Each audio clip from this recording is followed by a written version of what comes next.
रोज़े तो बहुत सारे लोग रखते हैं, लेकिन इसके हेल्थ बेनिफिट सिर्फ कुछ लोग उठा पाते हैं। इसकी रीज़न क्या है, इस वीडियो में हम बात करेंगे। आज हम डिस्कस करेंगे रमज़ान के हेल्थ बेनिफिट्स। रमज़ान के हेल्थ बेनिफिट्स उठाने के लिए आपको सहरी कैसी करनी है, अफ्तारी में कौन सी गलतियाँ नहीं करनी, वॉक या वर्कआउट किस टाइम करना है, ये सब चीज़ें वन बाय वन डिस्कस करते हैं। सबसे पहले बात करते हैं रमज़ान के फास्टिंग के हेल्थ बेनिफिट्स की। रमज़ान हमारे लिए स्पिरिचुअली एक बहुत इंपॉर्टेंट टाइम है, हमारी सोल क्लेंजिंग के लिए एक आइडियल टाइम है, लेकिन इसके ह्यूमन बॉडी पे बहुत अच्छे इफ़ेक्ट्स हैं। जैसे कि आपके मेटाबॉलिक वेस्ट क्लियर हो जाते हैं, आपकी न्यू सेल ग्रोथ की रीजनरेशन होती है, जिसकी वजह से आपकी स्किन टोन बेहतर होने लग जाती है, आपकी इम्यूनिटी यानी क़ुव्वत मुदाफ़त बेहतर होती है, मेटाबॉलिज्म बूस्ट मिलता है। जिस तरह से रमज़ान में आप कुछ घंटे खाली पेट रहते हैं, आपकी गट रीसेट हो जाती है। वो लोग जो बहुत अरसे से वेट लॉस की ट्राई कर रहे होते हैं, रमज़ान में अगर प्रॉपर गाइडलाइंस फॉलो करें तो अपना फ़ैट भी कम कर सकते हैं। लेकिन इन बेनिफिट्स का फ़ायदा उठाने के लिए ये तो है कि हम 12 से 13 घंटे खाली पेट रहते हैं, लेकिन हम अपने नॉन फास्टिंग आवर्स में खाते क्या हैं ये बहुत ज़रूरी है। आप सहरी क्या करते हैं, आप अफ्तारी में क्या लेते हैं, ये वो डिटरमिन करेगा कि आप ये सब फ़ायदे रमज़ान के उठा भी सकते हैं या नहीं।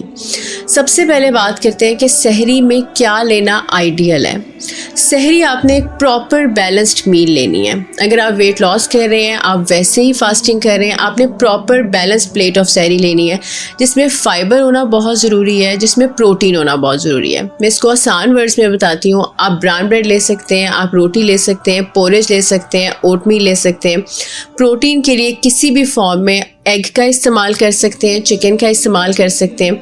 योगर्ट की किसी भी फॉर्म में ज़रूर लें। वो क्या करता है, आपको हाइड्रेटेड रखता है रोज़े में, और आपके लिए वैसे भी हेल्थ बेनिफिशियल होता है।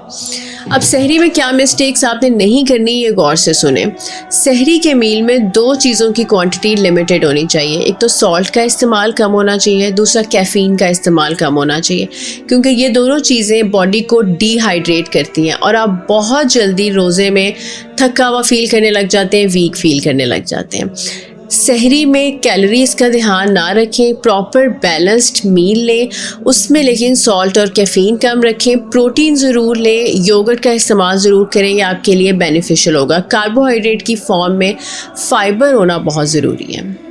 अब हम जाते हैं अफ्तारी में, क्योंकि आप सब लोग, हमारे जहन में ये होता है कि 12-13 घंटे फास्टिंग की है, अब अफ्तारी में कुछ भी खा लें क्या फ़र्क पड़ता है, लेकिन ऐसा नहीं है। ये बड़ा इंपॉर्टेंट टाइम होता है, क्योंकि इतनी फास्टिंग के बाद एक तो आपकी बॉडी में एब्जॉर्प्शन ज़्यादा हो रही होती है, सेकेंडली आप उस टाइम पे जब अनहेल्दी फूड ज़्यादा खाते हैं तो वो एक तो आपके मैदे को ख़राब करता है, दूसरा वो आपका वज़न कम नहीं होने देता। जैसे हम यूजुअली शुगरी ड्रिंक्स लेते हैं, बहुत ज़्यादा शुगर वाले मशरूबात का इस्तेमाल करने लग जाते हैं, वो क्या करते हैं, एक तो आपको नौजिया फील होने लग जाता है, दिल घबराने लग जाता है, दूसरा आपकी कैलोरीज पे इफ़ेक्ट डालता है। तो कोशिश करें सादा पानी लें, फ्रूट जूसेस ले सकते हैं, फ्रूट ब्लेंड्स ले सकते हैं, योगर्ट की कोई स्मूदी बना सकते हैं, मिल्क शेक्स ले सकते हैं। वो सारी चीज़ें जो हेल्दियर हैं उनका इस्तेमाल करें, बिला वजह का शुगर इस्तेमाल मत करें। इसके अलावा फ्राइड आइटम्स, इसके बगैर हमारी अफ्तारी पूरी नहीं होती, लेकिन हम इसको थोड़ी सी हैबिट चेंज करें तो हम इसको रिप्लेस कर सकते हैं किसी हेल्दी फॉर्म से।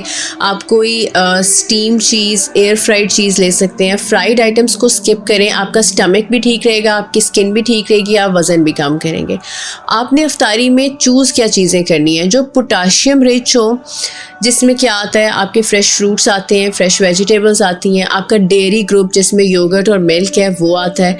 आप ऐसी हेल्दियर चीज़ें लें जो आपकी बॉडी को एकदम से रीहाइड्रेट करें, आप अच्छा फ़ील करें, बजाय इसके कि आप अफ्तारी करके आप नौजिया फ़ील करने लग जाएं और वीक फ़ील करें। आप ऐसी चीज़ें लें जो आपकी कैलोरीज भी ना बढ़ाएं और बॉडी के लिए भी फ़ायदेमंद हो। इसके बाद थोड़ा सा गैप करें, कंटिन्यूस खाने की बजाय आप थोड़ा सा गैप करें।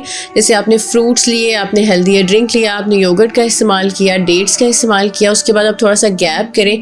प्रॉपर डिनर प्लेट बनाएं अपनी 4 पोर्शंस वाली, जैसे रोटी, सालन, सैलड वाली। अगर आप वेट लॉस डाइट पे हैं तो कार्ब्स को, जैसे रोटी चावल को निकाल दें और किसी भी हेल्दियर फॉर्म में प्रोटीन, जैसे चिकन हो सकता है, एग्स हो सकते हैं, उनकी कोई भी चीज़ आप हेल्दियर कुकिंग वाली फॉर्म में इस्तेमाल करें, आपका वज़न कम होगा। अब कोशिश करें कि अफ्तारी से सहरी के दरमियान मुसलसल खाते ना रहें, बल्कि गैप दे दे के खाएं, पानी ज़्यादा पिएं ताकि आप रीहाइड्रेट हो जाएं। बहुत सारे लोग रोज़ों में ये भी करते हैं कि वॉक या वर्कआउट का टाइम नहीं निकाल पाते, लेकिन अगर आप प्री इफ्तार मैनेज कर सकें थोड़ी सी वॉक या होम वर्कआउट, तो ये आपके लिए बहुत बेनिफिशियल है, आपकी बॉडी का फ़ैट परसेंटेज कम करता है।